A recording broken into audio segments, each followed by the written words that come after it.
So this is definitely a movement. It started from finding this footage at my dad's in some shoe boxes in California, Riverside, California, some years ago.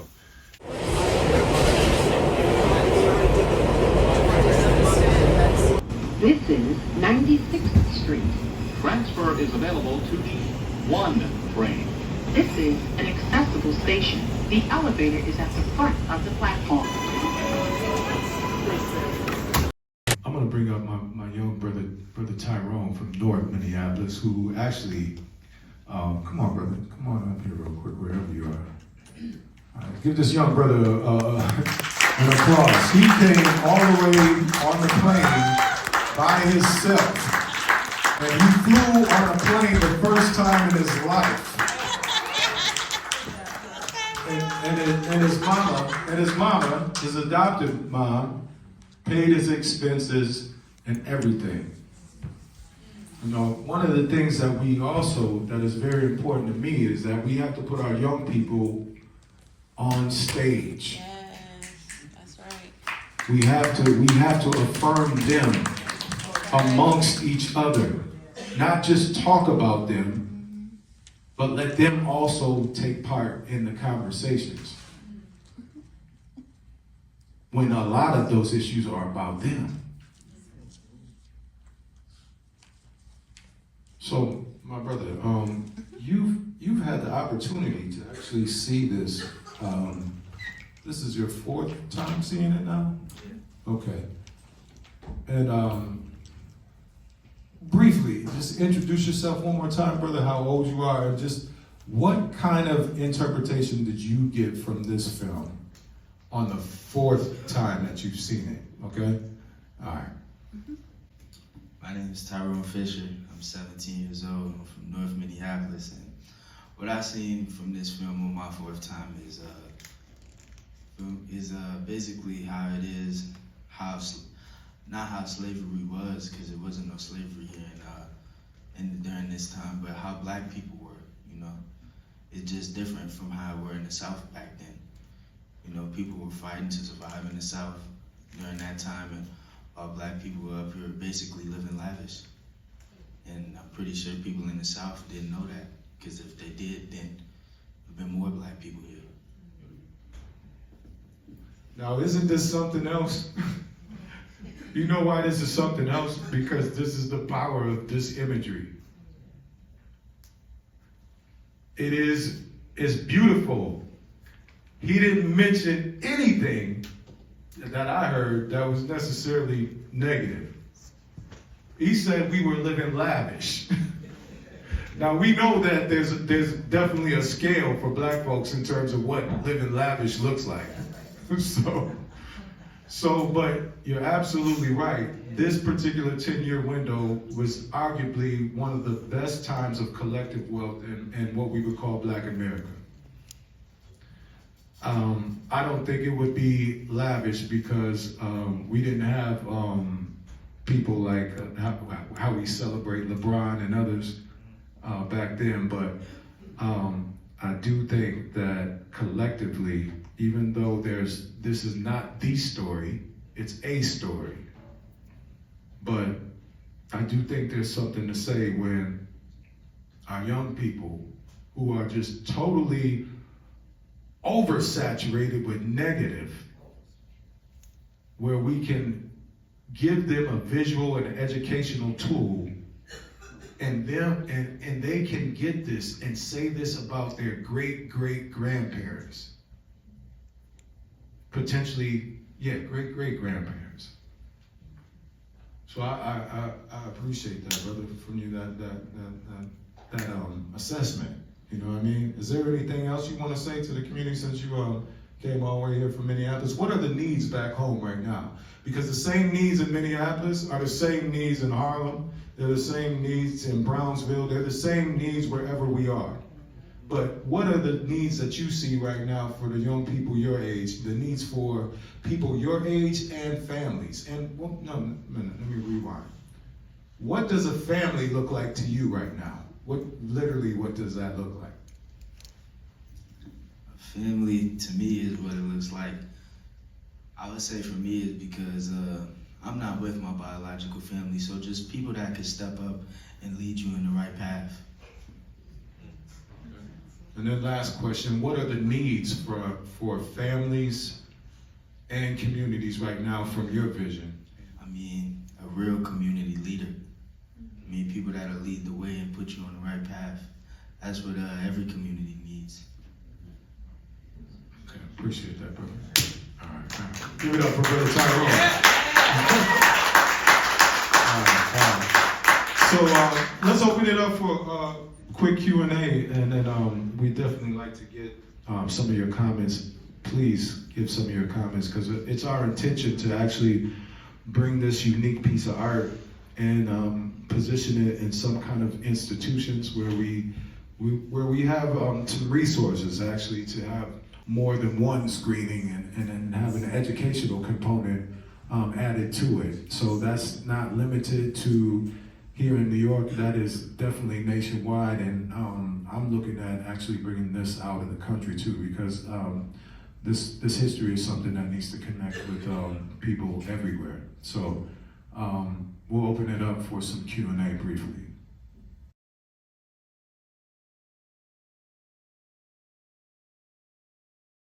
I have a comment. Sure. So I think there's important context behind this piece too. That 10-year period, 45 to 55, coincides with the end of World War II. So the military industrial complex, black people were sucked up into that as well during World War II. And so positively, black men were getting the GI Bill for the first time. So that's why I saw the secondary school, university enrollment going up, because black people finally had the funds, the means to go to school. Negatively though, we were sucked into the military industrial complex and also capitalism. So your comment about integration and economic integration is very, very poignant, because like you said, we had our own within our own communities out of necessity, because we had to take care of one another. And once we were viewed as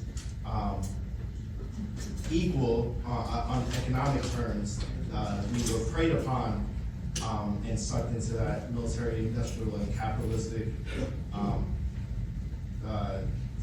system. So yeah, that was really the only comment I wanted to make, was just to add that context around that time period and those things going on. All right, thank you, brother. Question in the back. Just the concept of equality, and finger quotes on purpose, this is, I think, international. At the same time, I'm always struck by, as a white person, in this community, specifically today, how equality, and this is touched on in the film, financial equality, social equality, societal equality, it's a farce. There is no level, there is no even. And it's a word that I find, when it comes up in the Declaration of Independence, the Constitution, I just think to myself, who are we talking about? What are we talking about? Insofar as, also the clip in the middle, selling the Negro. Interesting to me how that was been intentional, how it was not selling to the Negro, it was selling the Negro. And I don't believe in accidental words, maybe that's because I'm an author, but were the pieces before that clip chronologically before, and then pieces after chronologically after, or was it all the same? The things of families and church, where there was a certain year.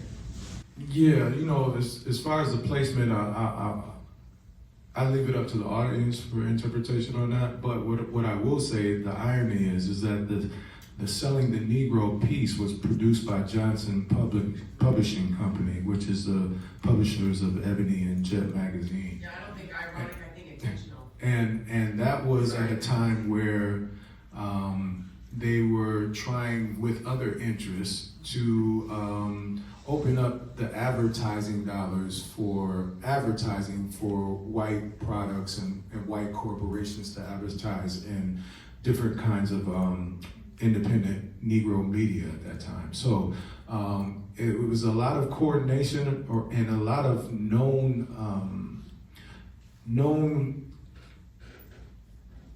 level of how this particular economic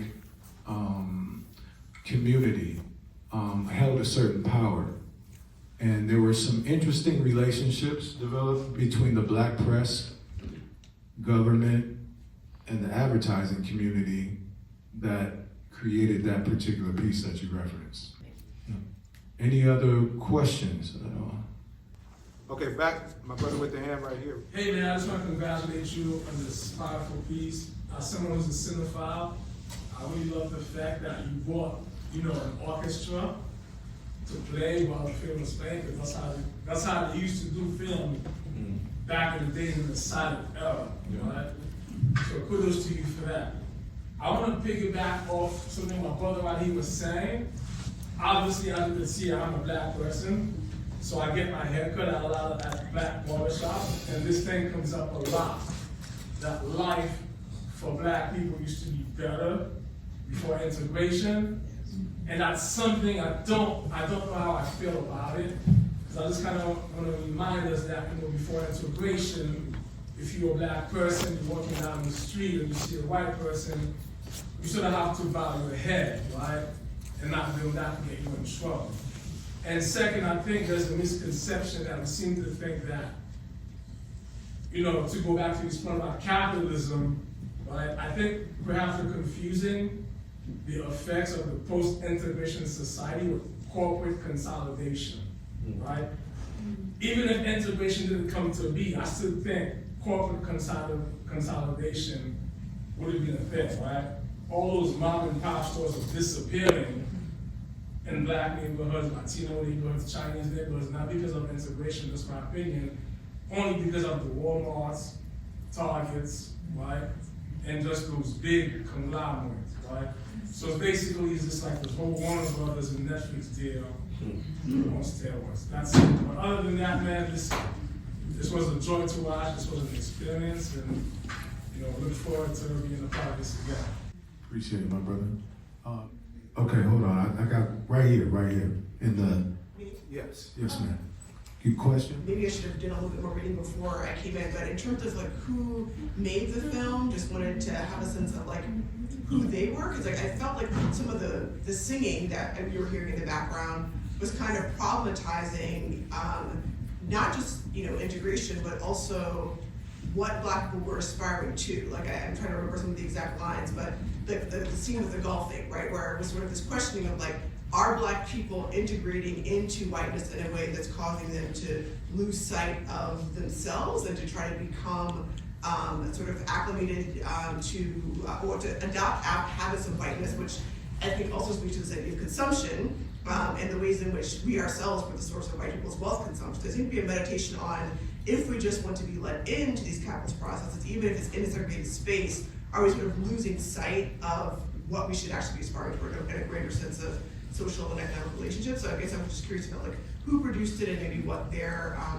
interests were, their class background, and then I had one comment I wanted to make. Okay, so the title of the film came from me, The Lost Negroes in North America. When I think about me, I'm a 54-year-old man, and when I think about... Thank you. I'm gonna do some more breathing exercises with the silent warriors that I know in the house. But when I think about the relationship that I had, first of all, with both sides of my grandparents, I was blessed enough to have that, and it was definitely excellent, and I can remember that in a very loving way, right? It was different with my parents' generation because I experienced my parents getting a divorce, and I saw probably 8 out of 10 of my peers have the same experience. So when I look favorably back on family, the idea of family, at least the way I define it, I jump immediately to my grandparents.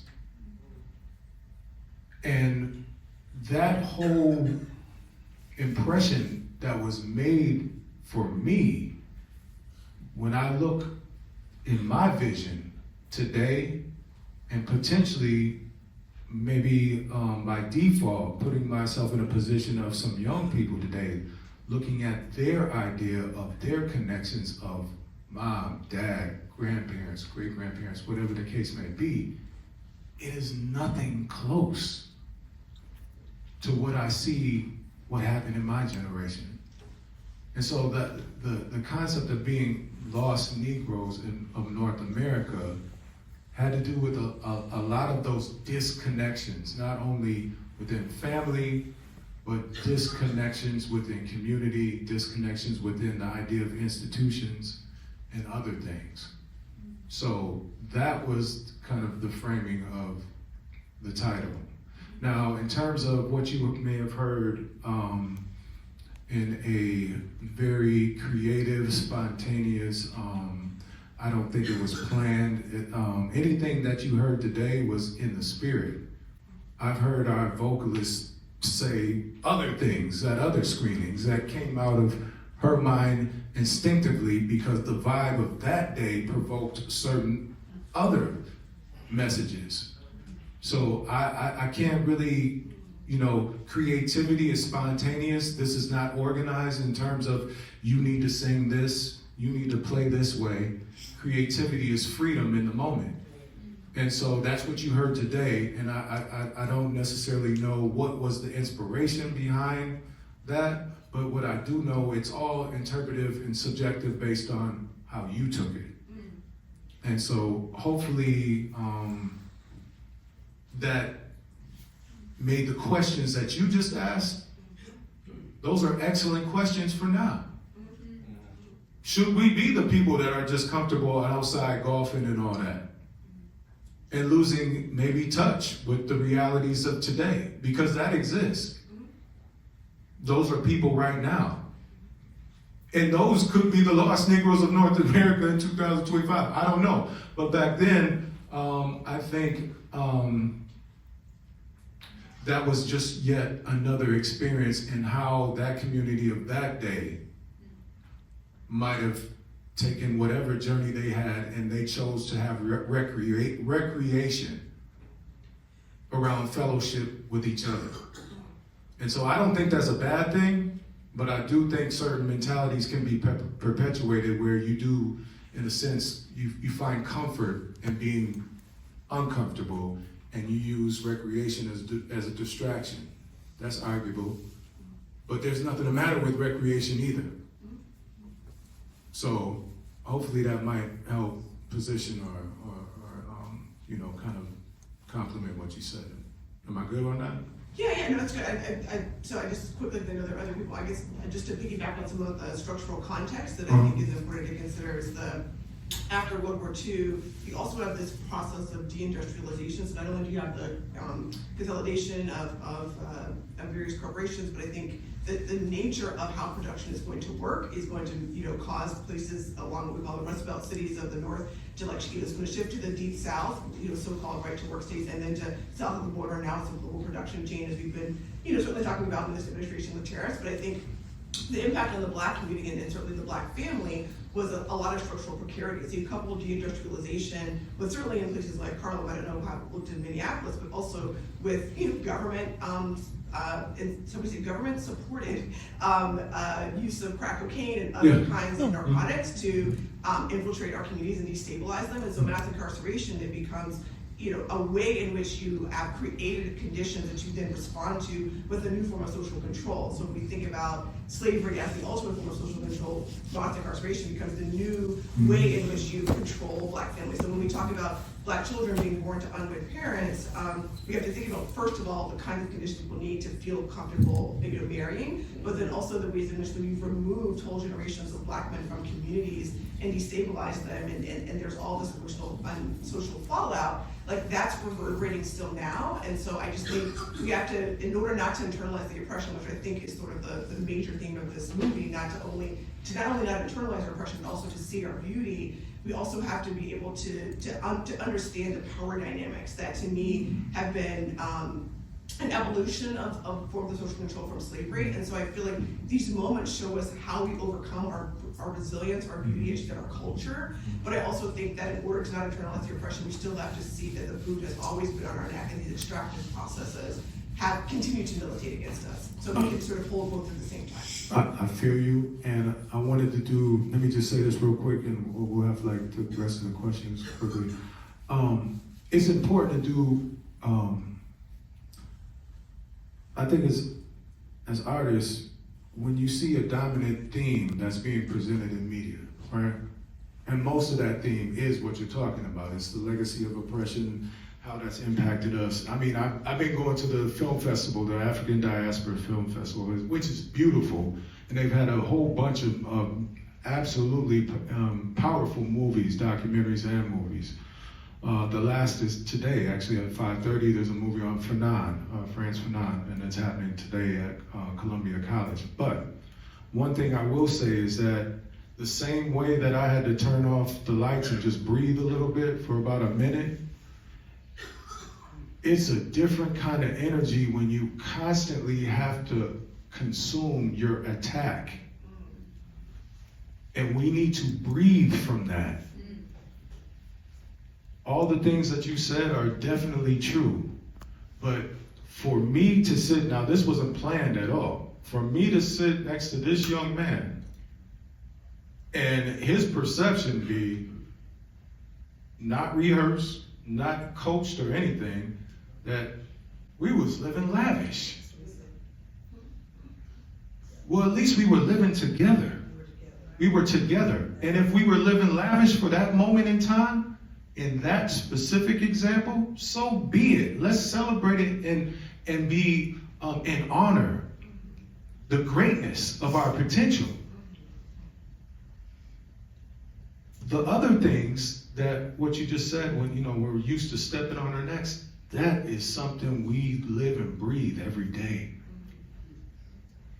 I think this was just taking a little step away from that and having a moment to smile and remember that there are times where we can be collectively together and smile together. I had those moments in my family. And I'm sure everybody in the audience had moments where you were together with your family or your community or whatever, and you took an opportunity to smile together. That's affirming. So let me go to the next question right there, brother. Right there, my brother, yep. Yes. Well, I, as I told your brother earlier, I was born in Tuskegee at John Memorial Hospital, the hospital where they did the Tuskegee syphilis experiment for black men, and Adolf Hitler sent some of his scientists there to observe that. But the only reason I was born there is because 7 miles away, the hospital, they couldn't take my father there to have me. That was 80 years ago today.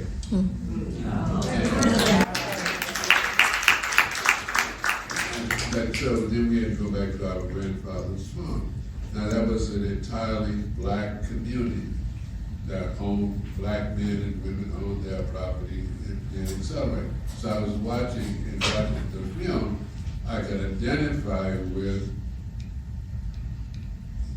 the lovely and beauty of what would transpire. And our first 2 teachers were taught science by George Washington Carver at then Tuskegee Institute. And they achieved, the first teacher, the first, second, and third grade teacher, she was a fascinating person because of, as we know, what happened to us along the way. But, and then the 4th, 5th, and 6th grade teachers were a little darker. But they always instilled in us, and our parents and grandparents who raised us, that we were special human beings. And that no matter what transpired, we were something, and we could be something, and we had to persevere. And so in working with that, we found that we were able to get through things, whether we were being oppressed by some of the credit system that was happening in the town of Warren, Alabama. But we were blessed to have them reinforce to us that we were persons of dignity and human beings, and that no matter what transpired, we had to persevere. Now, Jim Crow activities blocked my academically earned scholarship, so I had to go into the military to get access to the GI Bill.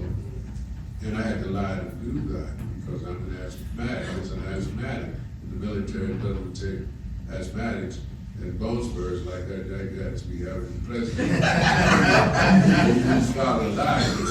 So what we had to do was stay focused on respecting who we were as human beings, the black community, and looking at the example that our parents, grandparents, and neighbors taught us by their examples.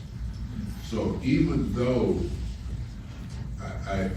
none of us saw the overt and covert racism perpetuate on our family members, we were still given dignity by those individuals.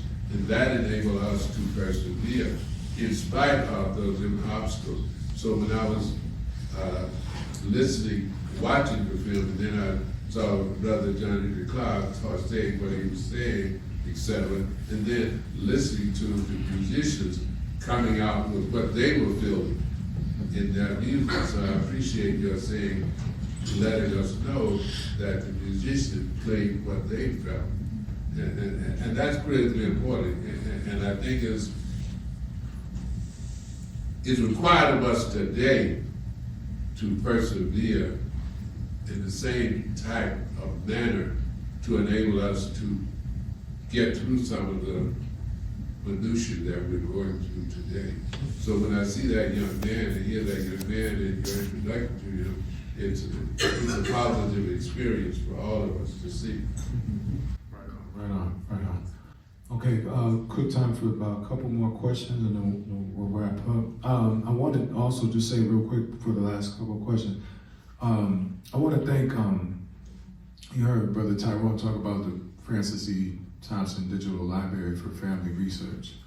I named that particular effort to digitize certain unique pieces of media like this and other things after my mom. And my mom is in the audience right now, and I would just want to just salute her real quick. Francis Hawkins. All right, thank you for coming through, man. And my daughter too, from Minneapolis as well. Couple last comments. Okay, Renee, up in the college, VUU, or is this Ann? Okay, Ann, I'm sorry. Go ahead. I'm so proud of you, Ralph. This is nothing short of genius. I love the whole concept with the live band and vocalists. And I'm also impressed that you've got live footage of Dr. Henry Clark before he lost his vision, because this is the first time I'm seeing him with his eyes open. But two things. How long did it take you to curate this whole thing? Because it's not, it's a lot. And the second thing is, there's a prominent figure in the silent clips that resembles you a lot. Is that great-grand or granddaddy? So, okay, how long did it take? So, I found this in my dad's shoebox. So my dad was a retired professor of Africana Studies and history in general at UC Riverside. And he was a great documentarian and family historian. And so, put it like this, I found this in a shoebox, and then the journey started maybe in 2011, where this was just a thing where I presented some presentations through just speeches around the idea of this concept around the lost Negroes of North America, finding this footage, the symbology of that era of 1945 and 55, and presented that to a couple of groups. I always knew that I wanted to do something more than that, and so it evolved into what I thought would be a great form of communication and reaching back to my brother, what he said earlier around magnifying the power of silent film. And so that I thought would be real dope to do, but I knew that there had to be something other than just the film and silence. So the way that I thought would be a powerful tool to do that was to organize a group of talented musicians like this to interpret the spirit. And that's a language in itself. The music is a form of communication that isn't necessarily spoken word, but it's a language, it's a vibration.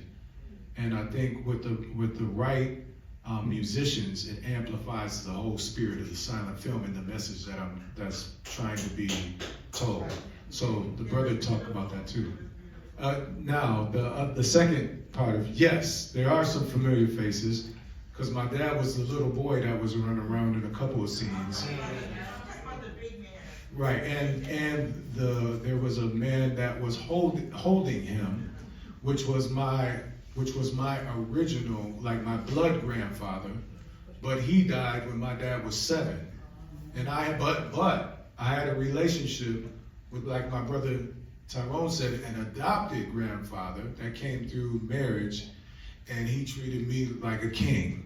And his name was Seymour Gaines, and he was a minister of First Baptist Church in Hampton, Virginia. Yeah, and I got a lot of love from my grandfather, both of them. But to definitely reach back in history and know that this is very unique in nature, because this didn't come from the Kennedy Center. It didn't come from some secret files that were somewhere buried in archives of some university that we don't own. This is curated by us. We own this, and the value is tremendous because we're losing even our photographic imageries now. There's not too many people that can tell a story of like maybe 45 minutes worth of silent film footage from this area in the country. So this is valuable footage, and it's definitely a way that we can interact with our ancestors in a special kind of way. My brother Kamal from Virginia Union. We got Virginia Union in the house today. So this is my college roommate from Virginia Union. Brother Kamal, did you have a question? Yeah, just a question and comment. Wanted to commend you again for your work and commend the band. The band was phenomenal. Give it up one more time for the band, y'all. Yeah. Album coming out soon, negotiated deals. That captured the energy of the times, in regards to it as well, so I definitely commend them. One quick point I wanted to make in this question for you is that in the context of the film, I think one of the things, I think you can elaborate more on it, is you're trying to capture certain aspects. You had the statistics that were included in the film as well. Things that stood out culturally, Dr. Clark, what out culturally, family, institutions, and things like that. And so did you want to elaborate in regards to what took place and what has transpired since that time? Since the time where this... Right. Ralph, will you please repeat his question? He basically, tell me if I get this right, you want me to comment on what I've seen. Well, you said the power of the musicians, first of all, the way that they brought out a certain sound vibration even from the time period, because we're definitely within the jazz time period in multiple forms, and we still are. But yes, bringing the sound vibration of the time, and then what I was trying to say in terms of the differences of that time period and contrasting it to today, right? Yeah, I mean, some of the things that remain are the things that remain, the sound. You know what I mean? The ability to access sound and spirit, Jazz is still ours, even though we at times don't recognize that if you might listen to the radio or interact with certain cultural commodification of that, but we still possess that same spirit, that same sonic energy that connects to what Dr. Clark was talking about. The things that, and we still have love, even if it doesn't look like that at times. We still have family, even though if it doesn't look like it at times. We've had to modify what family looks like due to warfare. So we still have institutions. You know, even though we might not support them out of necessity like we used to. So many things I think remain that we do have, but what I will say and what I feel comes out with capturing this is, just think about it. Everybody in here, if you have a phone, you have a moving television studio. Everybody is an independent media company with your phone. How many things do we see in this time of 2025 with all this increased assets and technology that we can point to that steers a narrative away from constant trauma-based foundations of communication? Like my sister said, yes, the foot is on the neck every day. But there are times where we also need to recognize ourselves in peace, in joy, and happiness in community. Each one of us has the ability to do that. So the power is that my Uncle Jim, my great Uncle Jim, did that with an 8mm film camera. And look at the value it has now, years later. So I'm challenging us, if we don't see what we want to see, then you be the person to document that. You be the person that records that. You be the host of a venue that gives space to that. You put in the seed of money to help support that. Things don't have to necessarily be the way that we see them. We all have collective power and we have individual power to impact anything we see outside today, just like we did in 1945. So hopefully this shows how any one person can leave behind a jewel of history and not even recognize it in the moment. But any one of us can stumble on that and create something to actually build community together. So I thank my Uncle Jim for being, having the inspiration to document his community, his everyday goings and comings and nature and whatever was happening. Because that holds great value for all of us. So if you, like my brother Tom, brother, document your family. That might not be your blood mom, but give honor and thanks to her. Document your movement, document your community, put that phone up, and you add to what you're seeing now. You understand? And that's a challenge that I'm giving to everybody in this room. One in the corners. Okay, my fault. In the corner. Thank you again for creating a really beautiful experience.